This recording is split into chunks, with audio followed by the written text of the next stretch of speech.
قزاقستان او افغانستان د اقتصادي او سیمه‌ییزو همکاریو نوی فصل. په داسې حال کې چې افغانستان په تدریجي ډول له سیمه‌ییزو هیوادونو سره خپلې اقتصادي او سیاسي اړیکې پراخوي، کابل ته د قزاقستان د لوړپوړي پلاوي سفر د روان کال له مهمو ډیپلوماټیکو او اقتصادي پیښو څخه ګڼل کیږي. دغه پلاوی چې مشري د قزاقستان د لومړي وزیر مرستیال او د اقتصاد وزیر اسریک ژمانګارین کوله، افغانستان ته د خپل رسمي سفر پر مهال د اسلامي امارت له لوړپوړو چارواکو د وزیرانو شورا له رئیس مولا محمد حسن اخوند، د ریاست الوزرا اقتصادي مرستیال مولا عبدالغني برادر اخوند او د کورنۍ چارو وزیر خلیفه سراج الدین حقانی سره لیدنې او خبرې وکړي. د اورد څیړنیزې او نشراتي ادارې په یوه بېطرفه تحلیل کې د اسلامي امارت او قزاقستان د چارواکو وروستیو لیدنو ته کتنه کړې ده. تر پایه له موږ سره ملتیا وکړئ.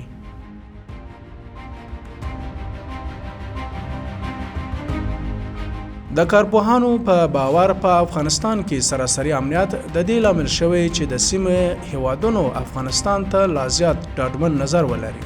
د دغو لیدنو پر مهال د مطرح شویو موضوعاتو پراخوالی ښیي چې د کابل او استانې اړیکې د محدودو سوداګریزو تعاملاتو له پړاو څخه اوښتي او د ستراتیژیکو او اوږدمهالو همکاریو مرحلې ته داخله شوي دي. د افغانستان د صادراتو پر زیاتوالي د قزاقستان ټینګار، د افغان قزاق ګډې سوداګري خونې پرانیستل، په کابل کې د قزاقستاني درملو د خرڅلاو استازولۍ جوړول او د بانکي اسانتیاو برابرول، ټول د دواړو هیوادونو د اقتصادي اړیکو د پراختیا لپاره د جدي ارادې څرګندونه کوي. اقتصادي کارپوهان باور لري چې د دې سفر له مهمو لاسته راوړنو څخه یوه د دواړو هیوادونو ترمنځ د اقتصادي همکاریو د نقشې وروستی کول دي. که دا نقشه په بریالیتوب سره عملي شي، د افغانستان او قزاقستان ترمنځ د سوداګرۍ کچه تر 3 میلیارډ ډالرو پورې رسیدلی شي.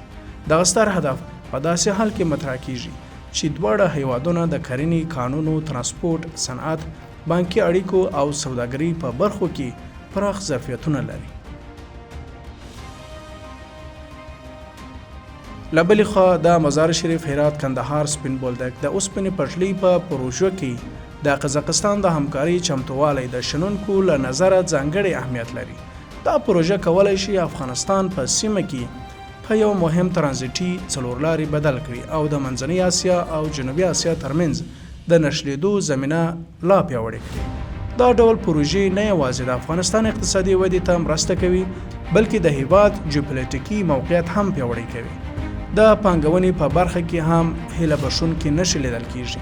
د قزاقستان د پانګوالو او څېړنیزو مرکزونو لیوالتیا چې د افغانستان په کانونو، په ځانګړي ډول کرومایټ، جاست، مسو او نورو فلزي کانونو کې پانګونه وکړي، د دې څرګندونه کوي چې د سیمې هیوادونه د افغانستان پر اقتصادي ظرفیتونو لا زیات باور پیدا کړي.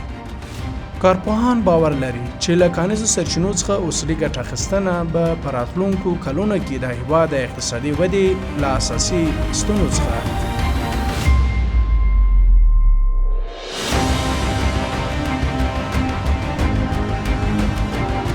همدارنګه د افغانستان او قزاقستان د خصوصي شرکتونو ترمنځ په بیلابیلو برخو کې د 25 همکاریزو هوکړلیکونو لاسلیک کېدل چې واردات، صادرات، درمل، کرنیز محصولات، بانکي همکاري او وړه غنم، غوړي او کچالو پکې شامل دي، ښیي چې د دواړو هیوادونو اقتصادي اړیکې یوازې د خبرو تر کچې نه دي پاتې شوي، بلکې عملي پړاو ته داخله شوي دي.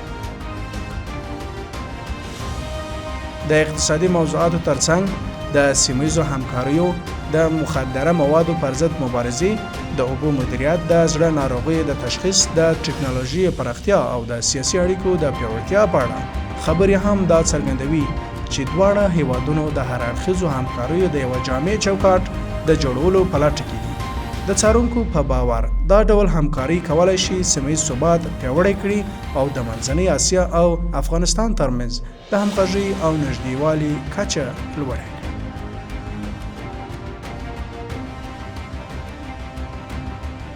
له بلې خوا افغانستان ته د قزاقستان له لوري 360 ټنه بشري مرستو سپارل او د بشري همکاریو پر دوام ټینګار د افغانستان له خلکو سره د دغه هیواد د ملاتړ د دوام روښانه پیغام لري.